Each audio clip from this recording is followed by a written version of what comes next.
Anggota Komisi 3 berhentikan sementara Kapolri, kasus Sambo ambil alih Mahfud. Kita nggak percaya polisi. Polisi kasih keterangan kita kepada publik. Publik kita ini udah ditipu juga kita ini kan. Kita dibohongin. Sebab kita ini hanya baca melalui medsos Pak Mahfud. Dan keterangan resmi dari Mabes. Kita tanggapi ternyata salah. Jadi publik dibohongi oleh polisi. Maka mestinya Kapolri diberhentikan sementara, diambil alih oleh Menko Polhukam untuk menangani kasus ini supaya objektif dan transparan. Jangan berpikir bahwa kita itu hanya ngomong di koran. Itu tadi di kronologi itu kan ada jadwal Kompolnas ketemu Kapolri, jadwal surat yang kita meminta agar, itu surat resmi itu, kita meminta agar dilakukan pemakaman secara kepolisian, itu surat kita ada. Ketika sampai sore ribut itu kita segera kirim surat terus jalan gitu. Artinya kita tidak ngomong di koran aja, yang ngomong di koran itu yang menjadi pertanyaan publik aja.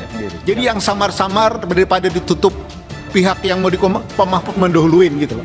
Ini salah satu bentuk komunikasi yang positif sebagainya bagi warga.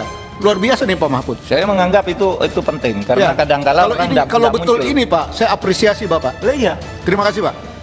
Dalam rapat di DPR, Komisi Hukum 3 DPR menggali penjelasan Menko Polhukam yang juga Ketua Kompolnas Mahfud MD terkait kasus tewasnya Brigadir Yosua di rumah dinas ex-Kadif Propam Irjen Verdi Sambo. Anggota Komisi 3 Beni Herman mengusulkan kepada Mahfud MD agar memberhentikan sementara Kapolri Jenderal Listio Sigit Prabowo dalam kasus Verdi Sambo.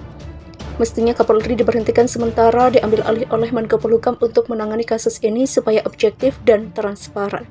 Ucap Beni di gedung DPR Jakarta pada Senin 22 Agustus. Ex-Ketua MK itu menyebut Polri jadi sulit percaya karena membeberkan kasus Verdi Sambo yang ternyata hanya skenario tembak-menembak.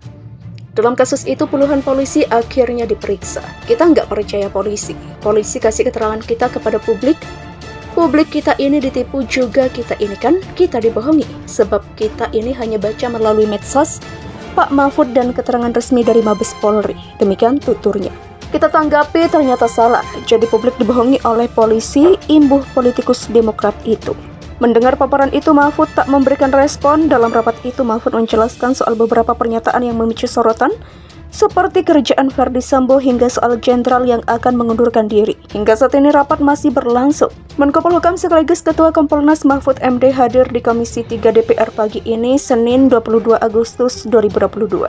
Mahfud hadir di DPR untuk bicara soal kasus tewasnya Brigadir Yosua di rumah dinas ex-Kadif Propam Irjen Verdi Sambo.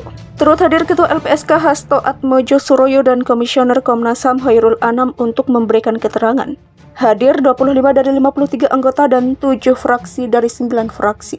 Quorum telah terpenuhi, maka kami buka rapat dengar pendapat ini dan rapat terbuka untuk umum, kata Wakil Ketua Komisi 3 Ahmad Sahroni saat membuka rapat di ruang rapat Komisi 3 Gedung DPR Senayan. Sahroni melanjutkan acara hari ini bertujuan mendengarkan penjelasan masing-masing lembaga atas pertanyaan DPR, mengingat kasus kematian Brigadir Yosua di rumah dinas ex-Kadif Propam Irjen Verdi Sambo pada 8 Juli masih diusut tim khusus, serta Komnas HAM yang secara independen menyelidiki ada atau tidaknya pelanggaran HAM dalam kasus Brigadir Yosua.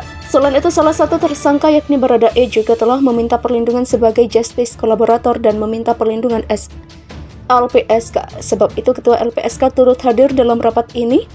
Kapolri Listio Sigit telah menetapkan para tersangka. Salah satu ajukan sebagai justice kolaborator dan meminta LPSK atas perlindungan saksi. Kami perlu mengetahui dan dalami arah kebijakan Kompolnas terhadap kepolisian. Untuk dapat info lengkap, maka Komisi 3 meminta penjelasan dari Ketua Komnas HAM, Ketua LPSK, dan Ketua Kompolnas. Pungkas Sahroni.